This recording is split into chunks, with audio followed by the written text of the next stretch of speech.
Dalam beberapa tahun terakhir, laporan perdagangan menunjukkan peningkatan signifikan ekspor makanan dan minuman Indonesia ke Malaysia. Kota-kota seperti Kuala Lumpur dan Petaling Jaya menjadi saksi bagaimana produk Indonesia mendapatkan ruang display strategis di minimarket hingga supermarket besar.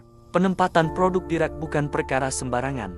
Posisi eye level atau dekat kasir biasanya diberikan pada produk dengan perputaran tinggi. Artinya, permintaan memang nyata. Dulu, produk Indonesia mungkin hanya hadir di toko khusus. Sekarang, distribusinya sudah mainstream. Konsumen Malaysia tidak perlu lagi just tip atau impor pribadi.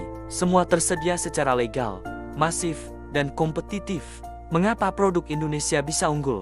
Jawabannya bukan tunggal. Ada beberapa faktor strategis. Pertama, momentum pasar bebas ASEAN.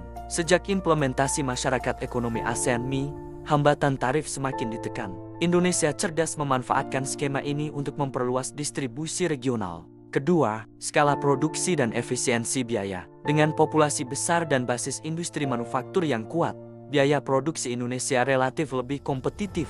Skala ekonomi membuat harga jual bisa ditekan tanpa mengorbankan kualitas. Ketiga, kedekatan budaya dan selera. Secara historis dan kultural, Indonesia dan Malaysia punya kemiripan rasa. Produk makanan Indonesia tidak perlu adaptasi ekstrim untuk diterima pasar Malaysia. Lidahnya sudah nyambung. Keempat, standar halal. Sertifikasi halal Indonesia diakui luas.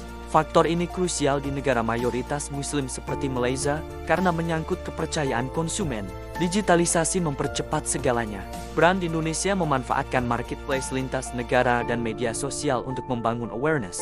Begitu satu produk viral di TikTok atau Instagram, permintaan bisa melonjak dalam hitungan hari. Distribusi kini tidak lagi sepenuhnya bergantung pada distributor konvensional. Model direct-to-consumer lintas batas membuat penetrasi pasar jauh lebih cepat dan efisien. Bukan hanya produk kemasan, restoran Indonesia juga berkembang pesat. Dari nasi Padang, bakso, sate, hingga pecel lele semuanya semakin mudah ditemukan di Malaysia. Fenomena ini mirip dengan bagaimana saus Korea menggunakan gelombang budaya K-Wave untuk memperluas pengaruhnya. Bedanya, Indonesia melakukannya lewat kuliner dan produk konsumsi sehari-hari. Makanan menjadi alat diplomasi ekonomi. Ini yang disebut sebagai economic soft power. Tidak agresif, tapi efektif. Konsumen yang jatuh cinta pada rasa, perlahan membangun kedekatan emosional dengan negara asal produk tersebut. Dampak bagi ekonomi Indonesia. Efek dominonya signifikan, UMKM punya peluang ekspor yang lebih luas, produksi dalam negeri meningkat, lapangan kerja bertambah, devisa menguat. Jika tren ini konsisten, Indonesia tidak lagi hanya dikenal sebagai pasar besar, tetapi sebagai eksportir produk konsumsi regional yang dominan. Dalam teori ekonomi, ini adalah transisi dari market-driven economy menjadi production-driven influence. Artinya, kekuatan tidak lagi hanya pada jumlah konsumen, tetapi pada kemampuan memasuk pasar negara lain. Namun, euforia ini tidak boleh membuat kita lengah. Pertama, ketergantungan pada pasar tertentu bisa berisiko jika terjadi perubahan kebijakan perdagangan. Kedua, industri Malaysia bisa melakukan proteksi atau inovasi balasan.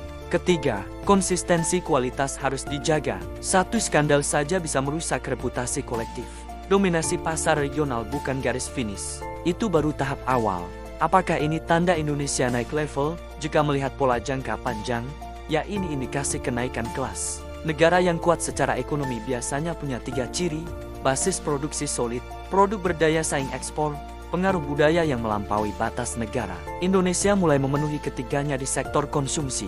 Apa yang terjadi di rak supermarket Malaysia sebenarnya adalah simbol perubahan yang lebih besar.